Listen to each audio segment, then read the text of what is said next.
Hey everyone, what's the haps? Hope all is well. I'm Velocity NZ. Welcome to my YouTube channel.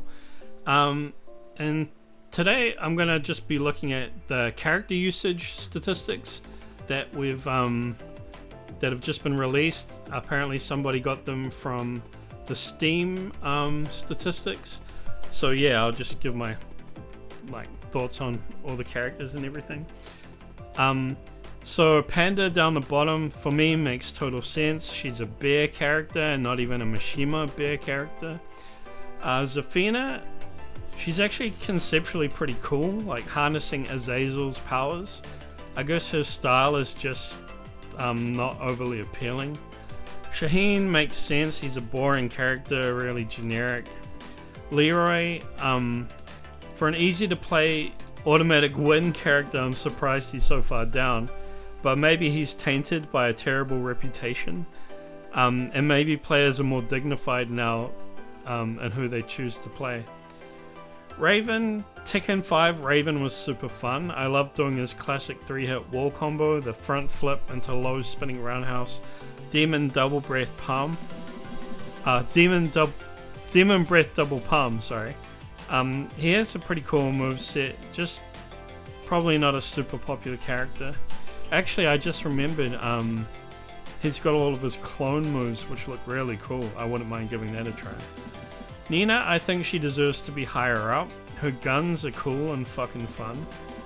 Xiaoyu, I can appreciate that she's hard to learn. Ling Xiaoyu. Kuma, I like the new Heihachi stuff. Jack's cool. Not much to say. I haven't played his story, but it would be cool to see what happened with that girl Rose from Tekken 2 and that whole thing. Claudio, I'm surprised he's this low on the list. He was supposed to be top tier in the beta and stuff, and supposed to be really fun too. I don't mind him, but he's not one of my favorite character designs. Although his move list is pretty cool, so some of the moves. Feng was a well-rounded character in Tekken 7, really strong. Awesome character design when he was originally designed. Cool fighting style, but maybe everyone's feeling a little played out with Feng, that he's just a bit boring now. Leo, they're a really cool visual design. I like the androgynous nature of them. Not totally sold on their fighting style, it's kind of boring to me. I remember in the Tekken 6 era, Harada-san said that they were supposed to be an easy pick up and play character, so maybe that contributes to why I feel like they're boring. Alyssa, I don't really like her, but she's a cool concept for a character though. Lars is a cool character, super anime, I like him. Sort of always been low tier, and he's hard to fight as he's pretty rare and I don't really know the matchup. Law is that classic Bruce Lee archetype, super stylish. I love that new 70s sunglasses drip outfit. He's got awesome pre-round taunts like his finger waggle back and forth sort of thing. He was one of my first favorite characters in Tekken 2, which was the first Tekken I ever played. But my family only had the Tekken 2 demo, so I could only play as Lei and June. And for the longest amount of time, I didn't have the full version of Tekken 2. And then when we got it, I didn't have it for very long at all. It wasn't until about Tekken 4 that I started owning Tekken games and playing the shit out of them. Except for Tekken 6. I didn't like that game very much at all with all of the changed movesets. Little did I know the fighting director, Mishima style, was probably securing the game's future as a contender for a fighting game esport by retuning and rebalancing everything. Whereas in Tekken 5 I learned all the characters and all of their moves. But in Tekken 6, having to learn the different commands felt like a slap in the face. Like how Law's down 2-3 was no longer a duck jab backflip but a low punch hop kick that instantly bounded your opponent and no longer launched. That move the move itself felt like a metaphor for the whole rework of the moves in that game. Asuka is another one of my favorite Tekken personalities. I love her move list. I like that she's regarded as a defensive character who's highly evasive and steals turns, and has a clear weakness of bad low moves. I don't like that she's regarded as easy. I don't mind it though, but I do feel proud of myself to say that I mastered difficult characters like Jin and Tekken 7.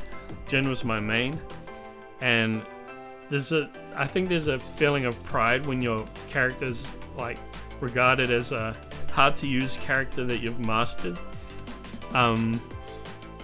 Lily, I used to not like her for having a kind of fictional fighting style, but then I grew to appreciate hers and Zafina's styles just as styles on a spectrum of realistic and fictional.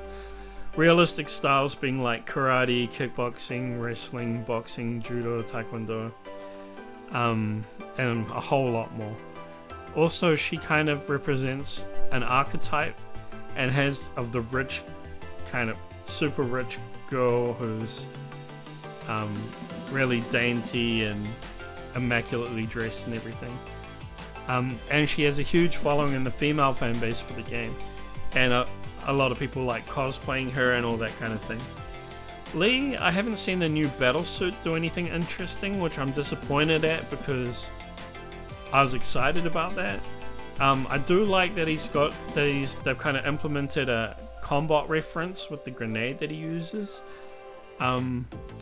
But yeah, he just has a classic cool legacy moveset, and I love all the just frame moves that he still has, like I think it's called the mist trap, where he kicks you and you grab his leg and then he spins around and does a spinning kick while you're holding his foot still, and his acid rain combo, 10 frame move that does heaps of damage and might even have Okizeme follow-ups or guaranteed grounded follow-ups.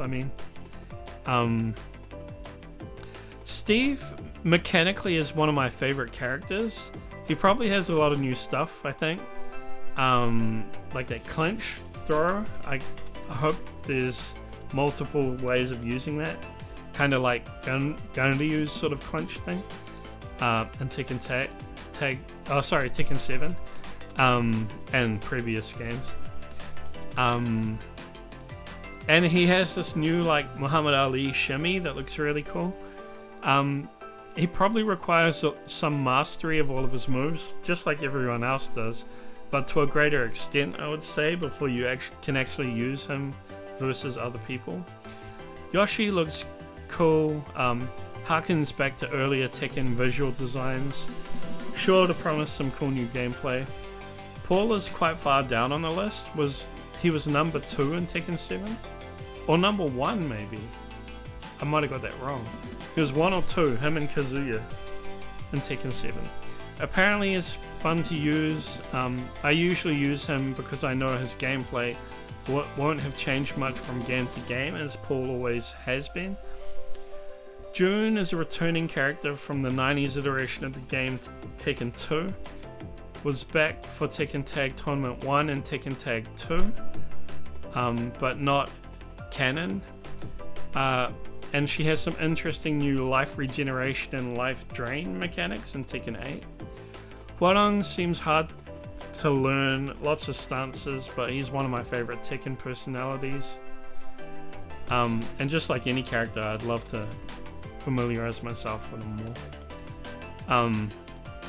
Azucena, new character. People might have gotten her out of their system in the closed beta test. Looks a little gimmicky. Main man said she might be brain dead. Us and Ash beat everyone with her in the Evo Champion exhibition. And also maybe she got nerfed. But yeah. Also it looks like some of the newer characters bumped most of the legacy characters down the list for the time being. Devil Jin, awesome design of a character, amazing rework and overhaul, new moves look great, looks super fun.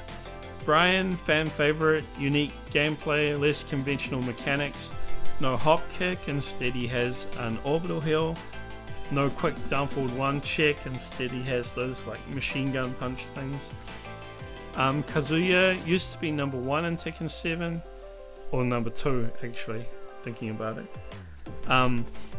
Technical character, honest character, because you can only do so much with him, and he's got fun electric wind godfist if you have the execution. It's one of the first things I like to do whenever I pick up a new Tekken, is just start doing godfist and getting those satisfying electrics. Jin, still top 5, high tier in the betas. He was high tier in the betas, a really strong character. Technical gameplay at high levels if you want to carry on playing him like you could in Tekken 7. His weaknesses were removed, like his reach, and he's easier to pick up for beginners now. King, fan favorite, really awesome legacy throws. All the throws from pro wrestling are in his moveset in a way. Victor makes total sense, brand new character, super high tech, heaps of weapons, suave, looks really cool. Dragunov, really cool character, the character I would have asked for back, the character archetype I would have asked for back in Tekken 5. Because I wanted a character that was like a grappler, that was badass and had some aerial moves, and they gave us Dragunov, so it's perfect. But he's a pretty old legacy character, so I'm not sure why he's so popular now. But maybe everyone's fans of the visual redesign and character win poses and stuff. And it might be kind of like the situation that we had with Armor King in Tekken 7, when he came back looking awesome and then everybody wanted to play him. And the top character, Reina, top number 1 character. Makes sense, she's a Mishima, but she's got her new close to the ground acrobatic Taidor style. I think it's called Taidor. Cool character.